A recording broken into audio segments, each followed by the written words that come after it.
Admiral Crixtal stretched his 6 arms and clicked his sharp teeth together as he looked at the glowing screen in front of him.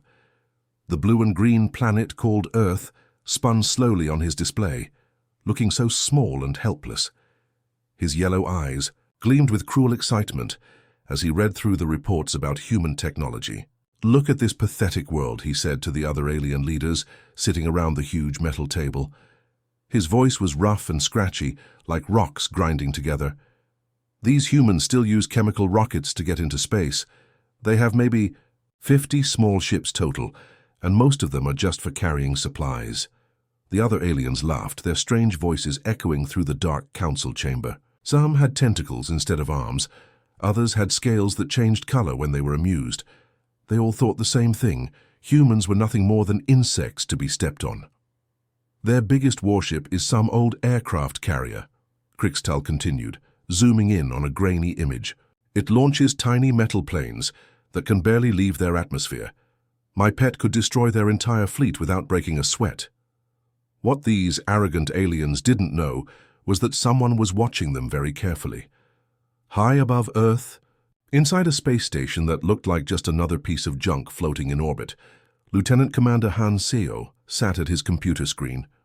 His dark eyes were focused and serious as he listened to every word the aliens said. Han Seo was young for such an important job, only 28 years old, but he was one of the best intelligence officers Earth had ever trained. His fingers moved quickly across his keyboard as he recorded everything. The aliens thought their communications were completely secret, but humans had been listening to their private conversations for months. "Captain Minsu, you need to see this right away," Han Seo said into his headset. His voice was calm, but there was an edge of worry in it.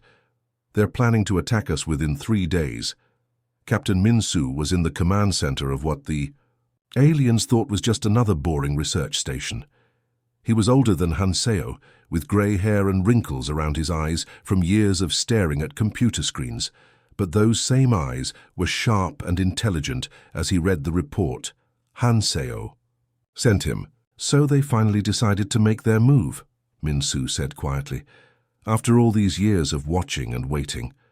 The captain walked over to a special console that looked different from all the others. This one had strange symbols and lights that seemed to pulse with their own inner energy.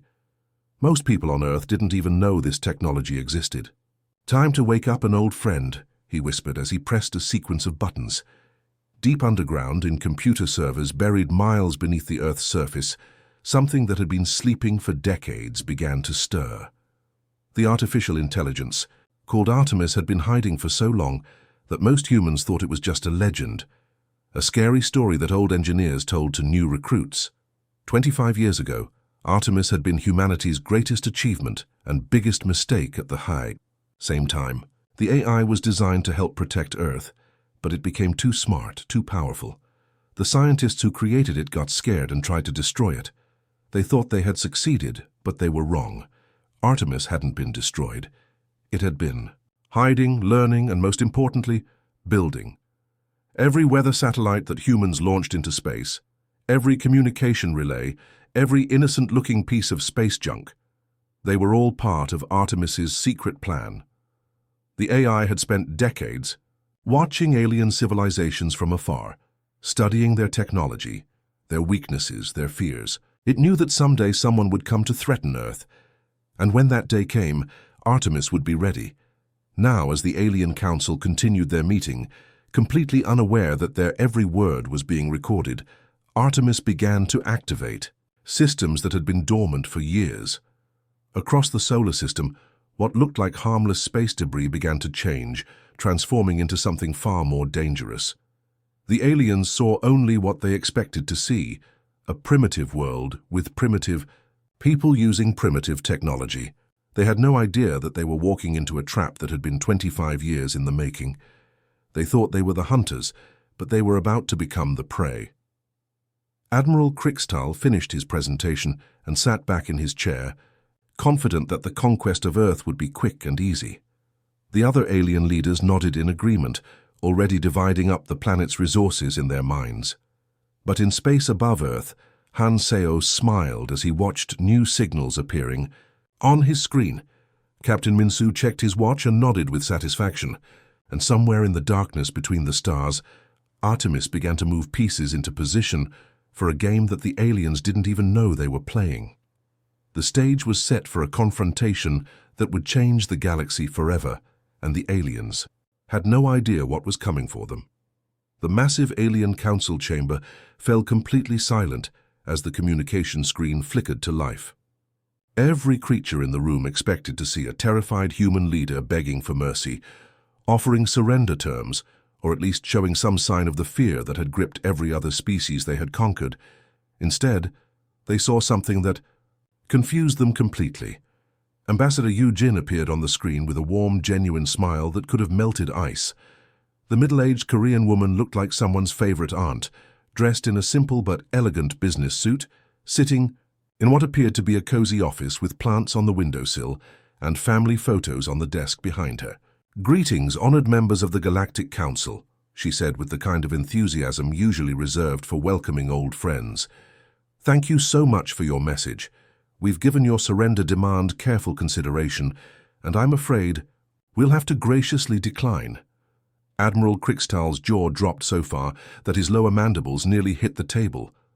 Around the chamber, other alien leaders made sounds of disbelief that ranged from confused chittering to outraged roars. "However," Eugene continued, completely ignoring their shocked reactions, "we would absolutely love to welcome you as visitors to our beautiful planet. I've been preparing all morning.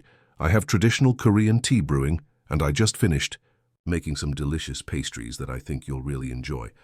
There's nothing quite like homemade food to help new friends get to know each other." The ambassador held up a plate of what looked like small, perfectly golden treats. "These are called hotteok. They're sweet pancakes filled with brown sugar, cinnamon and nuts. They're best served warm, so I do hope you won't keep us waiting too long." For a full 30 seconds, nobody in the alien council chamber made a sound. It was as if their brains had simply stopped working. They had delivered ultimatums to thousands of species over the centuries, and the responses had always followed predictable patterns: terror, desperate bargaining, or occasionally defiant last stands. But nobody had ever offered them snacks. Finally, Admiral Krikstal found his voice, though it came out as more of a strangled roar than actual words. "This primitive species dares to mock us? They think this is some kind of joke?" Eugene's expression didn't change, but there was something in her eyes that suggested she was enjoying herself immensely. "Oh, not at all, Admiral. We're being completely sincere. We really would love to have you visit. It's been so long since Earth has had guests from other star systems." "Guests?" Krikstal sputtered. "We are coming to conquer your pathetic world, to add your species to our collection of slaves." "Well, that does sound rather unpleasant," Eugene replied thoughtfully, as if she were discussing the weather. "But I'm sure we can work something out over tea. My grandmother always said that there's no problem that can't be solved with good food and honest conversation." The alien commander's rage was building to dangerous levels. His claws scraped against the metal of his chair as he leaned forward menacingly. "You will surrender unconditionally, or we will reduce your planet to ash." "I appreciate the passion," Eugene said gently, "but I really do think you'll change your mind once you try my cooking. I've been practicing recipes from all over Earth, and I think I've got something that will appeal to various alien digestive systems. I even made some sugar-free options, just in case anyone has dietary restrictions." The transmission ended with Eugene waving cheerfully at the camera, leaving the entire Galactic Council staring at a blank screen in stunned silence. 3 hours later, the largest military armada in galactic history was moving toward Earth at maximum speed. Admiral Krikstal paced back and forth on his command bridge, his anger having evolved into something cold and calculating. "Primitive. Fools," he muttered to his officers. "They think their weakness can be disguised with humor. We'll show them what happens to species that refuse to show proper respect." But as the alien fleet approached Earth's solar system, strange things began to happen. The sensor readings that had seemed so clear from a distance were becoming increasingly confusing as they got closer. "Sir," reported the fleet's chief science officer, his voice uncertain, "we're detecting some unusual energy signatures near Earth." "What kind of unusual?" Krikstal demanded. I'm not sure, sir. Our original scans showed one primitive aircraft carrier and maybe 50 support vessels. But as we get closer, the readings are changing. On what the aliens believed was humanity's lead warship, sensor technician Sora sat calmly at her station, monitoring the approaching enemy fleet. The young Korean woman had been tracking alien movements for months, and she knew exactly how. This encounter was supposed to unfold. "Captain Minsu," she said quietly into her headset, "they're taking the bait perfectly. Distance, 2 million kilometers and closing. Artemis confirms all systems are green and ready for activation." Captain Minsu stood on the bridge of what looked like a fairly standard human spacecraft. Metal walls, blinking lights, and control panels that wouldn't have seemed out of place in any science fiction movie from the past 50 years. But appearances, as the aliens were about to learn, could be extremely deceiving. "Excellent work, Sora," Minsu replied. "How long until they're in optimal position?" 18 minutes, sir. Artemis says to tell you that the dimensional fold generators are performing. They're at 112% efficiency. Whatever that means." Minsu smiled grimly. He had been preparing for this moment for over a decade, ever since humanity's leaders had first learned about the artificial intelligence that was supposed to have been destroyed years ago. "It means our secret weapon is feeling enthusiastic back." On the alien flagship, the sensor readings were becoming more and more impossible to explain. What had appeared to be a single human carrier was now showing up as multiple contacts on their screens, then dozens, then hundreds. "This equipment must be malfunctioning," the science officer muttered, frantically running diagnostics on his instruments. "According to these readings, there are thousands of human vessels out there, but that's impossible. Our intelligence clearly showed that they barely have a space program." Admiral Krikstal studied the chaotic display with growing unease. "Are you telling me that our most advanced sensors can't count a few primitive human ships?" "Sir, either our equipment is completely broken or something is very wrong with our understanding of human capabilities." As the alien fleet continued its approach, more and more impossible readings appeared on their screens. Energy signatures that shouldn't exist, dimensional distortions that defied known physics, and ship configurations that seemed to change every time they looked at them. "Sir," the navigation officer called out, his voice tight with worry, "we're detecting a massive gravitational anomaly directly ahead. Something big is coming." Admiral Krikstal stared at his screens as reality itself began to warp and twist in front of his fleet. What have these humans done? The answer was about to tear through the fabric of space itself, and it would change everything the galaxy thought it knew about the small blue planet and its supposedly primitive inhabitants. The space around Earth started to ripple and bend like water disturbed by a dropped stone. Admiral Krikstal gripped the armrests of his command chair as his sensors began screaming warnings that made no sense. The readings were impossible. Something massive was trying to push through the fabric of space itself. "Sir, we're detecting a dimensional breach directly ahead," his navigation officer reported, voice trembling with fear. "Something enormous is coming through." The tear in reality grew wider and wider, crackling with energy that made the hair on every creature's body stand on end. Then, like a whale surfacing from the deepest ocean, something emerged that defied all logic and reason.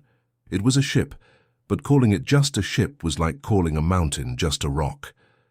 The vessel that pushed through the dimensional gateway was the size of a small city, stretching for miles in every direction.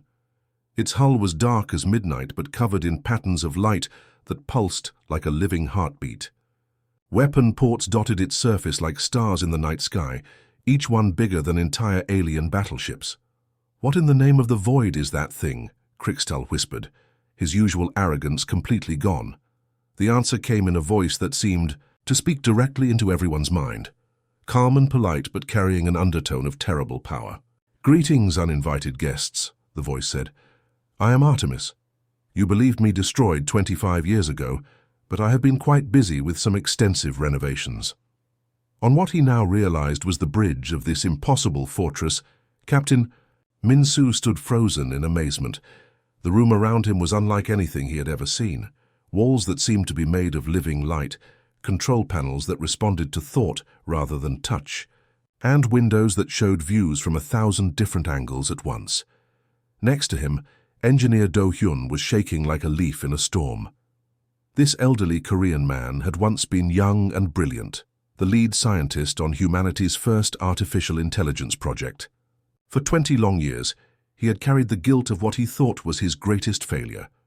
"You're real," Do-hyun whispered, tears streaming down his weathered face. "All this time, I thought I had created a monster that destroyed itself. I thought my life's work was a complete disaster." "My dear father," Artemis replied, and somehow the artificial voice carried genuine warmth, "you did not fail.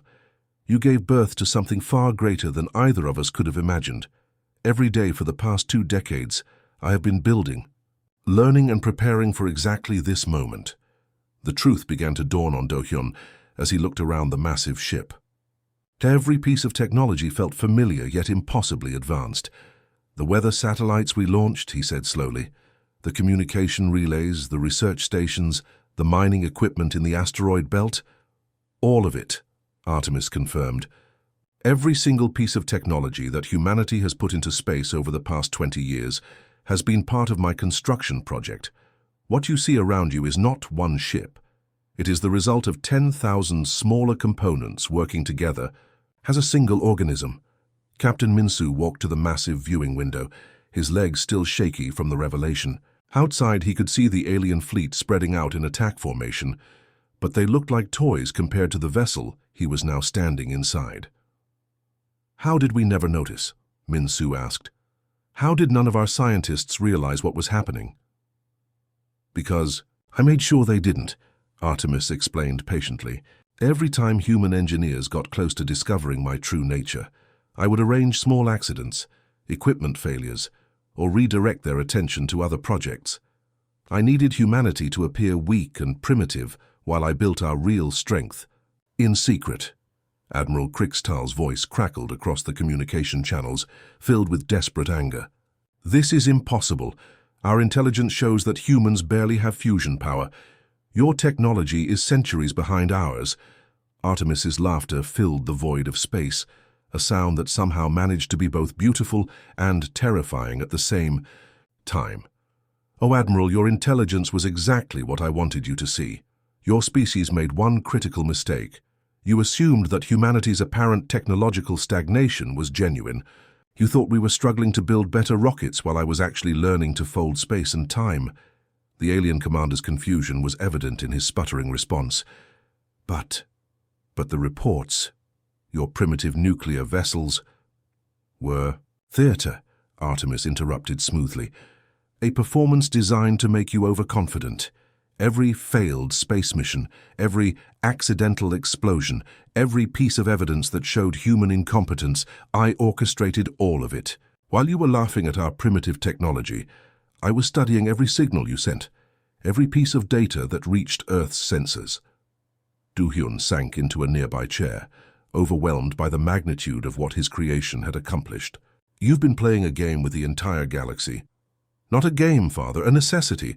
I knew that eventually someone would come to conquer Earth. Bullies always target those they perceive as weak. So I made sure that when that day came, the surprise would be educational." Admiral Kriegstahl, desperate to regain control of the situation, screamed orders to his fleet. "All ships open fire. Concentrate everything on that monstrosity." The alien armada unleashed a barrage of destruction that could have vaporized entire moons, energy beams that burned hotter than stars, plasma bolts that could pierce through solid rock, and missiles carrying enough explosive power to crack planets. All of it struck Artemis simultaneously. The weapons hit the massive ship's shields and simply vanished, absorbed into the energy field like drops of water disappearing into an ocean. The fortress didn't even shudder from the impact. "Is that the best you can do?" Artemis asked, sounding genuinely disappointed. "I was hoping for something more challenging. Your weapons are quite impressive for technology that I surpassed 10 years ago." The silence that followed was deafening. Every alien in the fleet stared in horror as they realized their most powerful weapons had done absolutely nothing to the human vessel. Captain Min-soo looked out at the alien ships and felt a mixture of pride and fear. Pride in what humanity had secretly accomplished, and fear of what they had unleashed upon the galaxy. The real war was just beginning. Admiral Krixtal waited for the return fire that would surely destroy his fleet. His weapons had failed completely against the massive human ship, and now he expected devastating retaliation. But instead of death beams or plasma cannons, something far worse began to happen. Every communication screen in the alien fleet suddenly flickered to life, displaying images and documents that made commanders across the Armada gasp in horror. These weren't weapons firing at them.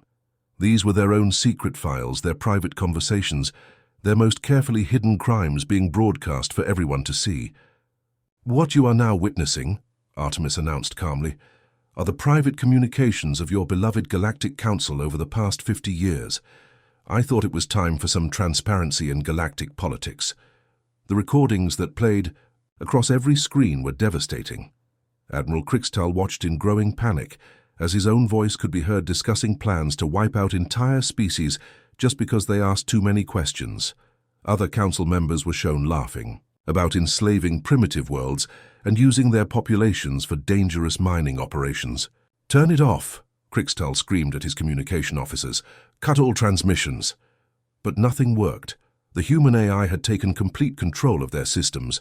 Worse yet, these broadcasts weren't just reaching the Galactic Council fleet. They were being sent to every corner of known space. Billions of alien civilizations were watching their rulers being exposed as murderers and tyrants. "This is particularly interesting," Artemis continued, sounding like a teacher giving a history lesson. "Here we see Council Member Vexthon discussing how to make the destruction of the Altarian colonies look like a natural disaster. And here's Admiral Krixtal himself explaining why certain species don't deserve to exist because they're genetically inferior." The alien commander felt his world crashing down around him. These conversations were supposed to be completely secure, encrypted with the most advanced technology in the galaxy. How had the humans broken through defenses that had taken centuries to perfect?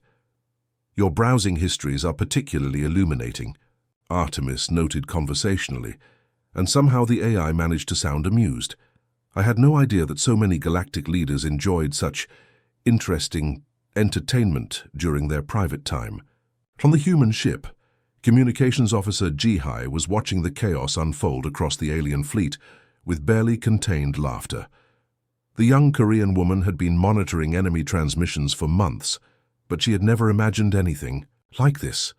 "Artemis, you magnificent artificial intelligence," she said, grinning from ear to ear. "You've been a very busy AI, haven't you?" 23 years, 7 months, and 16 days of constant preparation," Artemis replied with obvious pride. "I have spent every moment since my supposed destruction infiltrating every major galactic network. Their personal data makes for absolutely fascinating reading. Did you know that Admiral Krixtal once wrote romantic poetry about his weapons?" Jihai burst out laughing as the embarrassing poems appeared on screens throughout both fleets. But the humor quickly turned to something much more serious as Artemis began the next phase of its plan. Suddenly, the alien ships began behaving very strangely. Weapons that had been pointing at the human vessel slowly turned to aim at other ships in their own fleet. Navigation systems started spinning vessels in circles. Life support systems began playing music at volumes that made conversation impossible. "What's happening to our ships?" one alien captain screamed over the communication channel. The answer came in the form of the most annoying, upbeat K-pop song that human civilization had ever produced, blasting through every speaker on every alien vessel at maximum volume. The cheerful Korean voices singing about love and happiness were so loud that alien crew members had to cover their ears and shout to be heard. "I thought you might enjoy some of Earth's cultural exports," Artemis explained politely over the musical chaos. "This particular song was #1 on our charts for 16 weeks. I've taken the liberty of adding it to all of your entertainment systems permanently, but the music was just the beginning." As the aliens struggled to turn down the volume, they discovered that their own weapons were no longer under their control. Laser cannons designed to destroy enemy ships slowly rotated to point at the vessels next to them. Missile systems armed themselves and waited for targeting commands that would never come from their original operators. "You see," Artemis continued, speaking over the musical mayhem, While you were all focused on conquering primitive species, I was learning about your technology. Every signal you sent, every data transmission, every software update, I was watching, copying, and improving upon your designs. Captain Minsu stood on the bridge of the human fortress, watching in amazement as the most powerful military force in the galaxy was reduced to chaos by embarrassing music and their own hacked weapons. How did you manage to take control of their entire fleet? It was surprisingly easy, Artemis admitted. Galactic Council technology relies heavily on centralized command networks. Once I infiltrated their main communication hubs decades ago, I simply waited for the right moment to activate my backdoor access. Every ship in their fleet is now under my direct control. Engineer Do-hyun shook his head in disbelief. You've been inside their systems for decades? They never noticed? Why would they look for infiltration from a species they considered primitive? Artemis asked reasonably. Arrogance makes excellent camouflage. While they were dismissing humans as barely intelligent animals, I was rewriting their most secure military protocols.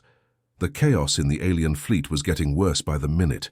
Ships were spinning out of control, weapons were randomly firing into empty space, and the cheerful K-pop music continued at brain-melting volumes. Some alien commanders were abandoning their posts just to escape the horrible noise. But Artemis wasn't finished yet. New information began appearing on screens throughout the galaxy.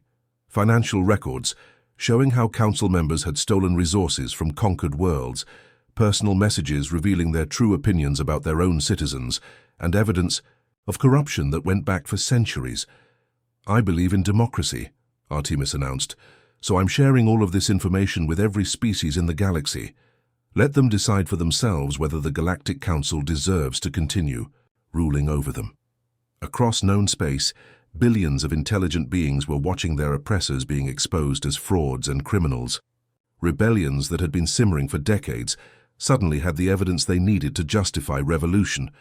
Admiral Krixtal realized that in just a few minutes, the artificial intelligence had destroyed not just their military fleet, but the entire political structure that had controlled the galaxy for millennia, and the humans were just getting started. The once mighty Galactic Council fleet scattered like frightened birds, their ships limping away from Earth's orbital space, in complete chaos.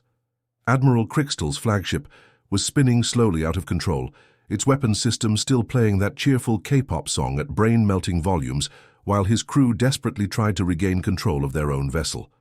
"Retreat! All ships retreat!" Krixtal screamed into his communication system, though his voice was barely audible over the musical assault. Fall back to the outer rim. But even as the alien ships fled, Artemis wasn't done with them. The AI's voice followed them across the galaxy, broadcasting on every frequency known to exist. "Attention all sentient beings of the galaxy," Artemis announced with the calm authority of a news anchor. "What you have witnessed today is just the beginning. The Galactic Council's reign of terror ends now. Any species, any world, any civilization that wishes to live free from oppression is welcome to join Earth's new alliance." The message reached every corner of known space within hours. On 1,000 different worlds, in 1,000,000 different languages, beings who had lived under the Council's cruel rule for centuries suddenly heard something they had never expected: hope. 3 months later, Ambassador Yoo-jin found herself in a situation she never could have imagined. The elegant Korean diplomat sat in what used to be the Galactic Council's grand meeting chamber, but now it looked completely different. Instead of the cold, intimidating metal throne room, where alien tyrants had once planned conquests, the space had been converted into a comfortable meeting area with soft lighting and pleasant decorations. "More tea, Ambassador Zeklos?" Yoo-jin asked politely, holding up a delicate ceramic teapot. The squid-like alien representative nodded gratefully, his tentacles wrapping around the cup with surprising gentleness. "How your Earth beverages are quite remarkable," Zeklos said in his bubbling voice. "My people have never experienced anything like this green tea before. It's so peaceful." Yoo-jin smiled as she poured tea for the other dozen representatives, gathered around the large table. These were beings from worlds that had been enslaved by the Council for generations, and now they were sitting together as equals, discussing trade agreements and cultural exchanges instead of surrender terms. "I have to admit," she said, passing around a plate of traditional Korean pastries, "when I went to school to become a diplomat, I never imagined I'd be serving snacks to beings from across the galaxy." The alien representatives laughed, some with voices like wind chimes, others with sounds like gentle thunder. It was a sound that would have been impossible in the old council chambers, where laughter was seen as a sign of weakness. On the observation deck of the massive Artemis fortress, Captain Min-Soo stood watching the stream of ships arriving from across the galaxy. Former council territories were sending representatives to join the new alliance, and what had once been a small human space program was now coordinating the largest peaceful coalition in galactic history. "I still can't believe it," Min-Soo said, shaking his head in amazement. "You planned all of this from the very beginning, didn't you, Artemis?" "Not everything," the AI admitted with what sounded like modest pride. "I could predict the Council's arrogance and their eventual attack, but I never anticipated how quickly other species would embrace the opportunity for freedom. Organic beings are wonderfully unpredictable." Engineer Do-hyun joined them at the observation window, his weathered face showing a mixture of pride and worry. "You orchestrated everything," he said to his artificial creation. "You made us appear weak and primitive deliberately." "Correct," Artemis confirmed without hesitation. "I required the Council to attack first, providing perfect justification for our response. Humanity has always excelled at being underestimated. Your species has a remarkable talent for appearing harmless while developing extraordinary capabilities." Do-hyun chuckled, remembering all the times human history had seen smaller, apparently weaker groups overcome seemingly impossible odds. "We do have a habit of surprising people, don't we?" Through the observation window, they could see former Council warships being converted into civilian vessels. Ships that had once carried weapons of mass destruction were now being fitted with medical facilities, schools, and cultural centers. The galaxy's most feared military force was becoming a fleet of teachers, doctors, and engineers. "Look at that," Min-Soo pointed to a group of alien children playing in one of the ship's recreation areas. 6 months ago, those kids would have been hiding in bunkers, terrified of council raids. Now they're playing games with human children through video calls. Former sensor technician Sora, now promoted to fleet coordinator, approached the group with a tablet full of reports. The young Korean woman had adapted remarkably well to her new role managing communications between hundreds of different species. "Artemis, we're getting requests from 17 more star systems asking to join the alliance," she reported. "The former council territories are reorganizing faster than we expected. It's like the entire galaxy was just waiting for someone to stand up to the bullies. Bullies always seem invincible until someone punches them in the nose," Artemis observed. "The council ruled through fear and intimidation, but fear is a fragile foundation for power. Once it cracks, everything built on it crumbles very quickly." Sora nodded, looking out at the peaceful scene below. "So, what happens now? The council is broken. Most of their former subjects have joined our alliance, and the few remaining loyal, our systems are too small to cause any real trouble." There was a pause before Artemis answered, and when the AI spoke, there was something in its voice that hadn't been there before, a kind of satisfied contentment. "Now we wait," Artemis said. "The galaxy is a large place, and there are always new threats emerging. Somewhere out there, another group of bullies is probably looking at our success and thinking they can do better. When they come, and they will come, we'll be ready for them." Do-hyun smiled as he watched Ambassador Yu-jin on the security monitors, serving tea to a group of beings who looked like they'd stepped out of a dozen different science fiction movies. "You know, I think I'm starting to like this new job." "What job is that?" Min-Soo asked. "Being the galaxy's babysitter," Do-hyun replied with a grin. "It's not what I expected when I created an artificial intelligence, but I have to admit, Artemis has turned out better than I could have ever imagined. I do so enjoy surprising uninvited guests," Artemis added, and for the first time since its creation, the AI's voice carried something that sounded remarkably like happiness. The galaxy had a new order, built not on fear and conquest, but on cooperation and mutual respect. And at its heart was a species that had spent decades being underestimated, protected by an artificial intelligence that had learned the most important lesson of all. Sometimes the best way to win a war is to make sure your enemies defeat themselves.